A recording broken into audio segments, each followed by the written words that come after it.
Now on WTOL 11 News at 11. Travel headaches for families headed to downtown Toledo all weekend. Tonight, the latest on why the accident happened from the driver accused of causing it. And on the 5-year anniversary of the COVID-19 pandemic, tonight we're asking, did living in lockdown have any silver linings? And 6 Toledoans accused of kidnapping and beating a person repeatedly for over a week are now behind bars. The latest details from Toledo Police, that's all coming up right here.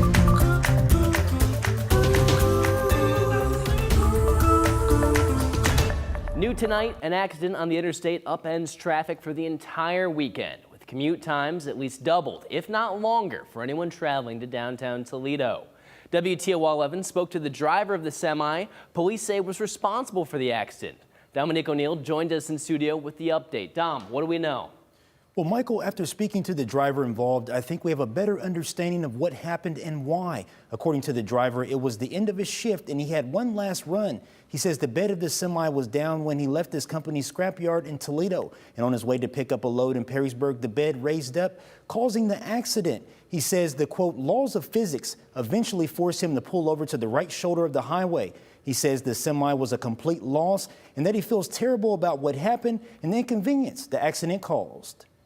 It's human error that sometimes causes some of these incidents to occur, and that's just part of life. But in this particular case, this was not a height restriction issue. This was an arm that was left up that caused the collision. ODOT crews will be working through the weekend to get the interstate back up and running, and their goal is by Monday morning rush hour. Whether crews can keep to that schedule, stick with us on air and online. Reporting in studio, Dominique O'Neill, WTOL 11. All right, Dom, thanks for that update. To a crime alert. 6 different people from Toledo were arrested for allegedly kidnapping and beating a victim over 8 days. Toledo police say the victim was kidnapped on March 14th, and the 6 suspects were arrested earlier today. They are 49-year-old Aaron Bradshaw, 23-year-old Austin Bradshaw, 28-year-old Michelle Escueda, 28-year-old Martina Jones, 26-year-old David Cessna, and 27-year-old Chance Johnston. Now, several of the suspects are related to each other as either husband and wife or father and son. They're all due in court Monday morning. And another crash involving a semi closed an entrance ramp to 475 southbound in Perrysburg. You can see the semi right there on its side. According to city officials, no one was injured and the ramp was shut down. It caused traffic to be slowed on Dixie Highway before the crash was cleaned up and the ramp was reopened at 7:30 tonight. And weather-wise, there is going to be some rain that impacts your Sunday plans, especially later on in the day after 3 p.m. We're looking at a quarter to up to half an inch of rainfall. And also there is going to be a chilly breeze with southeast winds ramping up later in the day. Dry weather right now. In fact, the sky has cleared on out. Hardly any clouds across the Buckeye State. There is a little bit of cloud cover creeping in from Illinois and Indiana, and that signals a shift in the weather with some rain moving in after 3 o'clock. Low pressure over South Dakota is going to bring us those showers after 3 p.m. Sunday. Looking ahead at your Sunday planner, get ready for a chilly morning. The sky is going to be clear and it should be a nice sunrise. By the afternoon, cloud cover starts to thicken up. Temperatures briefly top out just shy of 50 degrees and rain chances become a little more prevalent during the evening time frame. No worries of any rain out the door tomorrow morning for that walk to start your day. However, during the mid to late afternoon, we're going to start to see some green here on the hour-by-hour forecast. I'm going to break down the rainfall totals and also a look ahead towards the Mud Hens opener in my 10-day forecast coming up. All right, John, we'll see you then. It's been 5 years since the COVID-19 pandemic, and all week, WTOL 11 has brought you stories taking us back to that fateful time. The chaos, the shutdowns, the sickness. But tonight, we're taking a different look back. While the pandemic was a challenging time for all of us, some found positives in the chaos. So tonight, we're highlighting some of the good takeaways from a dark time. When you think of the pandemic, your first reaction probably isn't positive. It was crazy. It was a scary time. It made me completely isolated and alone. Right? Work was put on pause, public places were closed, and people were ordered to stay in their homes for months at a time. But for some Toledoans, like Aaron Tupper, leaving the world behind and all of its distractions actually had its silver linings. People really realized the importance of connection. Like, we have been so focused on mobile and digital communication, and I feel like people realized how important it was to stay connected. In the midst of lockdown, Tupper suddenly found herself working from home. And with less time spent in the office, it gave her more time to spend with her little ones. My kids were very little at that point, so I always loved being able to bond with them. And Tupper says when the pandemic ended, seeing the people you were separated from took on a whole new meaning. I just think that being able to reconnect with people when you hadn't been able to, any connection you had, it felt so good and genuine. But while Tupper was taking the time to enjoy her family, Kendall Comer, who was just a junior in high school at the time, was struggling with the exact opposite problem. When the pandemic happened, it made me completely isolated and alone, and my parents were essential workers, so they were out of the house. So it was just me and my brother for the first time in my entire life. Comer doesn't mince words. At first, she was completely miserable.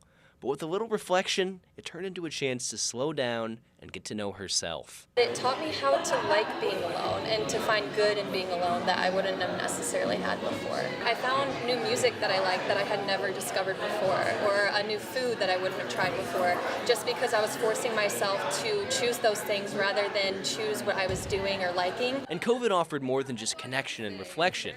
For some, it provided success. Marissa Harshman, Toledo-based spokesperson for the Arizona-based supplements company Plexus, she says with people looking deeper into their health, it turned into an enormous opportunity. The people reached out and wanted to feel better, and we just guided them with the supplements that they were needing and helped them with their journey. Success was also found on the other side of town, at the Chinese restaurant Jing Xuan in West Toledo. While some restaurants struggled, their takeout service was ringing off the hook, mainly because they were the only action in their part of town. I know we had an influx of new customers because their normal Chinese restaurant was closed. Manager Wesley Sun says they were making money hand over fist. In fact, they were actually so successful, she started suffering from the success. We were really grateful, but it was like, when I say it was chaotic, it was chaotic. I mean, we were getting calls at like 9 a.m. I would get stress streams. I remember waking up one day just literally saying, like, did you need chopsticks with that? Wesley probably could have used a walk in the park, a stress reliever many Toledoans turned to during COVID. With bars and restaurants closed for indoor dining, people sought other ways to get out of the house, and the metro parks were happy to greet them. So we saw a huge influx in visitors, which we have maintained. We know that today we have 62% more visitors to the metro parks than we did prior to COVID. That's Scott Carpenter, the communications director for the metro parks. He says when they realized just how many people needed nature for their health and well-being, it led to them totally reshaping their programming. But we've really embraced that in the last few years. We have mindful meetups now and yoga in the parks. So health and well-being have become an even more important part of what we do every day. So with all these benefits hidden in the struggle, was the pandemic really all bad? No, I don't think so. I think it opened a lot of people's eyes to different possibilities. There are times that I miss those days, you know, actually a lot of times. I mean, now that we are able to be together, it's a lot harder to take it for granted than what it was before. It was crazy and it changed the world a lot, but I don't think all of it was bad. And here's one final pandemic positive for you. There were 5,300 babies born in ProMedica hospitals during 2020. Just another example of how there's still a little joy, even in the worst of times. The Leukemia and Lymphoma Society celebrated Student Visionaries of the Year tonight. The event was held at Parkway Place in Maumee. 12 Northwest Ohio schools participated in this year's program to raise funds for the nonprofit. Their work will go toward LLS's efforts to find a cure for blood cancer. Every year, they just keep topping themselves. They're so motivated by our mission. A lot of them have personal connections to blood cancer. So for them to use that personal mission as motivation and drive to be successful in this campaign, it's just so exciting for me to see this generation be so selfless. Tonight's celebration also served as a final fundraising effort for the student teams. Yesterday was World Down Syndrome Day, and today the Down Syndrome Association of Greater Toledo celebrated the day. The DSAGT partnered with Incredible to host an event to bring individuals with Down syndrome and their families together to bring awareness. World Down Syndrome Day is observed on March 21st globally, with the date chosen to represent the third copy of the 21st chromosome. Events like this raise money for the association to provide resources and services for those with Down syndrome.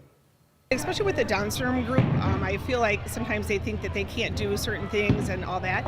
So this is a way for people to see that they're capable of doing many activities that everyone else does, and a way for them to get out and they like to be with their friends and families and stuff, just like everybody. Now, if you're unable to attend today's event and would like to help or learn more about the association, you can find a link under links mentioned over at WTOL.com.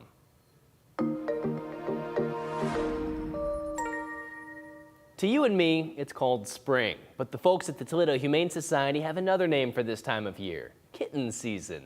The Humane Society says it's currently the peak time for cats to be born, and they're expecting to see at least 1,200 kittens come through their doors before the season is through. Now, to make sure they're prepared for the influx, they hold an annual kitten shower where people can donate pet supplies for all the cats that they need to foster. It goes pretty far. So the things you'll see, like the gram scales, the heat pads, the heat discs, all of those stay with us the entire season. The food, I would say like a bag of food like this, maybe we can go through in about 2 weeks. And when you have 150 kittens in foster at any given time, we probably go through that bag of food maybe in a day. Now, although today's kitten shower is over, the Toledo Humane Society always accepts donations from the community. John? Well, a different kind of shower in my weather forecast. It does feature some widespread rainfall into your Sunday evening. I'll break down the hour-by-hour forecast coming up next. And also coming up next, George Foreman will go down as one of the greatest fighters in boxing history. His legacy remembered when we return.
Welcome back in. You'll need to trade out the sunglasses for the umbrella tomorrow as we have some rainy conditions that'll impact your Sunday evening plans. It is going to be a damp and breezy feel. Most areas just going to see about 1/4 of an inch, so not a ton of rainfall with isolated half-inch amounts. Doppler radar very quiet right now. The sky is cleared on out. Hope you're able to soak up some of that Saturday afternoon sunshine, although temperatures under those clear skies are dropping to the 20s in Defiance, 25 in Hillsdale. Across the Toledo Metro, temperatures are currently near to above freezing. Not expecting a hard freeze for the Toledo Metro. Looking off towards the east, it's still in the mid-30s in Fremont and 37 degrees in Oak Harbor. Cloud cover has started to thicken up, moving in from Indiana and Illinois, and that's a sign of a change in the weather as some showers develop after 3 o'clock p.m. Those showers are already starting to move into parts of Minnesota as well as Iowa, with an area of low pressure over the Dakotas. So the hour-by-hour timeline does show you a dry start to the day. There is going to be a little bit more cloud cover moving in by midday.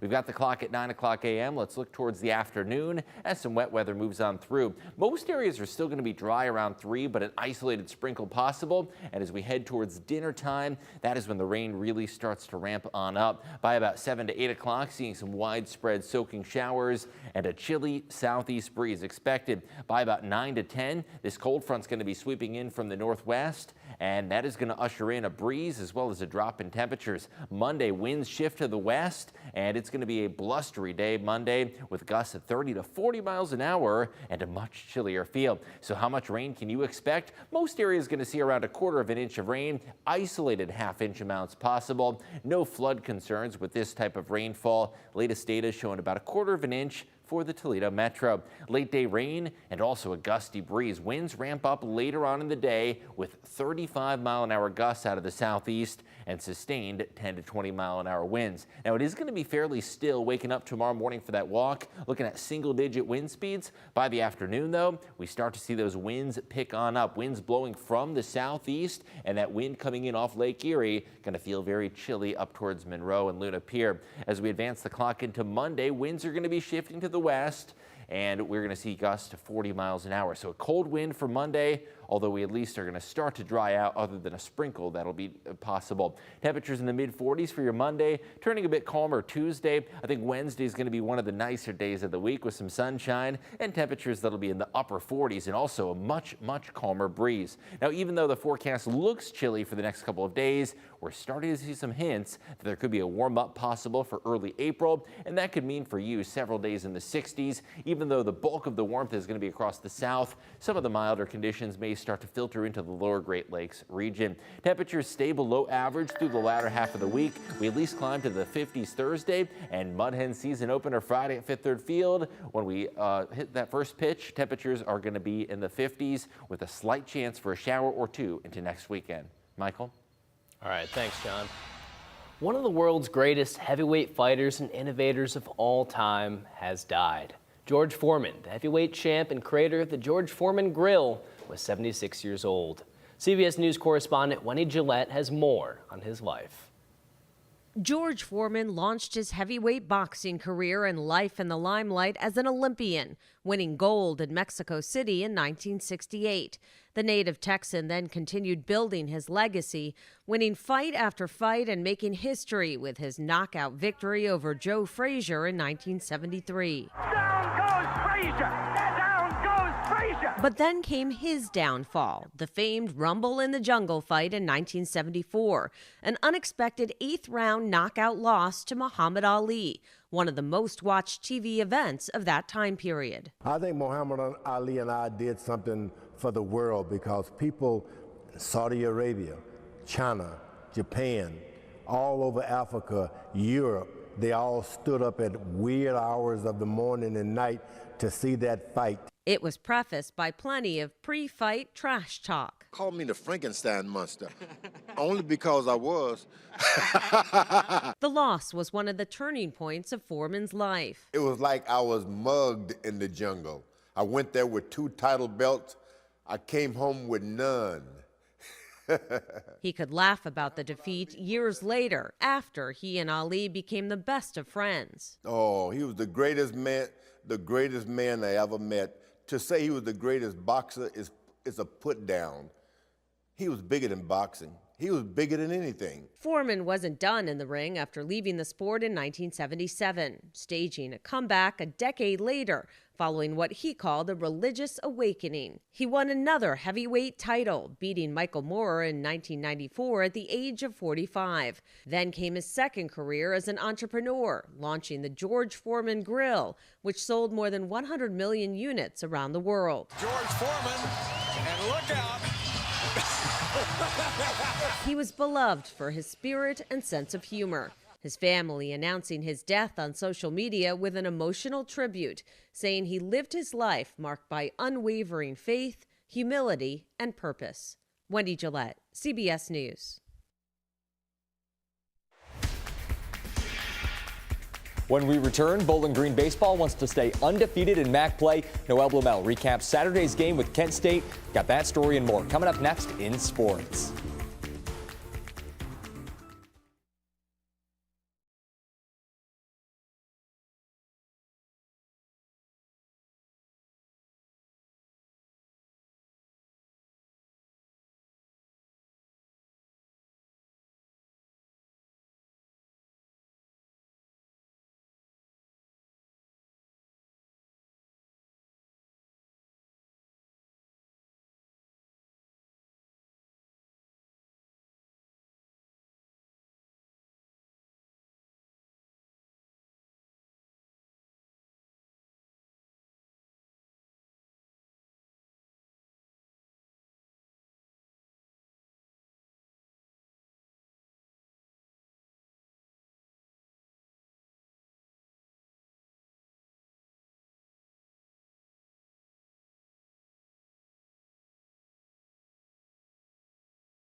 Welcome into sports. BG Baseball was on an 11-game win streak going into Saturday. In their last game versus Kent State, TJ Tackett's walked it off for the win. Now they tried to make it 12 in a row. Stellar Field with an updated banner with last year's MAC regular season title. Nick Good was on the mound to start, had strikeouts to retire the side in the second and fourth inning. 7 total on the day for the lefty. But we go to the bottom of the fourth now. Kent up 6-0 at that point. Falcons with runners on first and second. Gavin Gannon sends this one to the right side, brings home BG's first run of the day. But it didn't get any better from there. In the 5th inning, Golden Flashes scored 14 runs on 10 hits, made the score 20-1. Kent ended the inning with a 3-run homer here.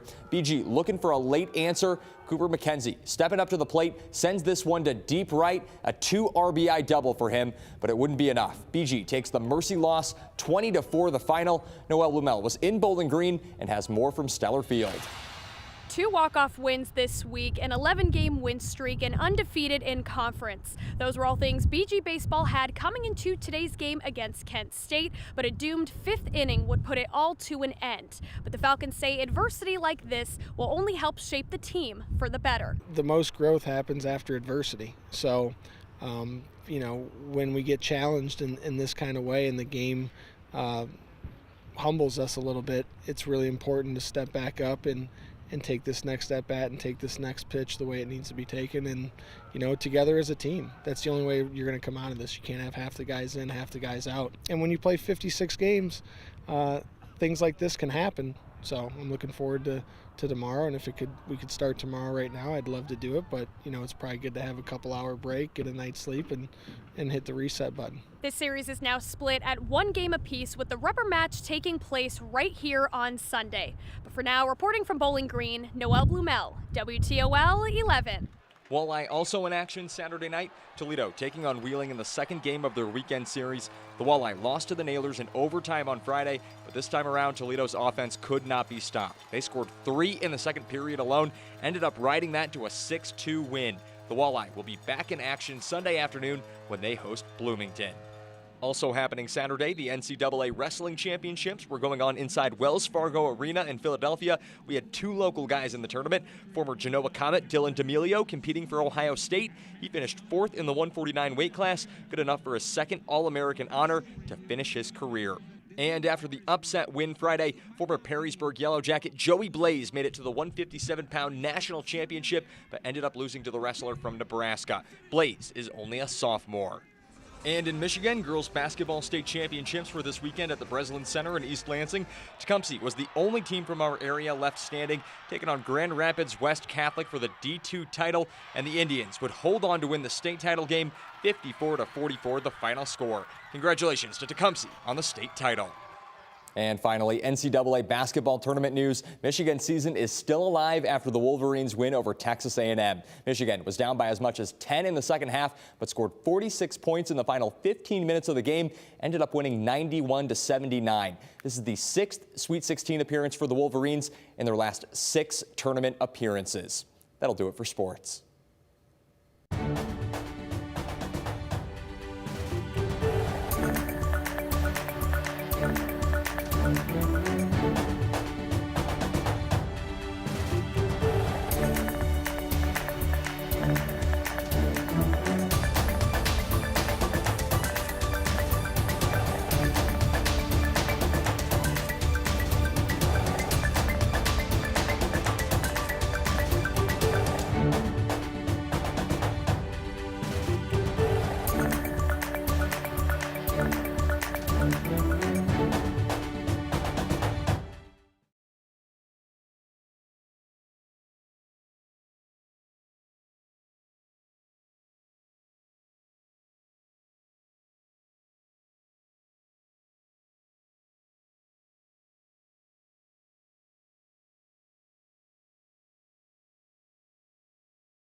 Welcome back in. Wood County's Middleton Township and Oregon are both future sites of data centers. The facilities house computing infrastructure where digital data is stored and processed. And while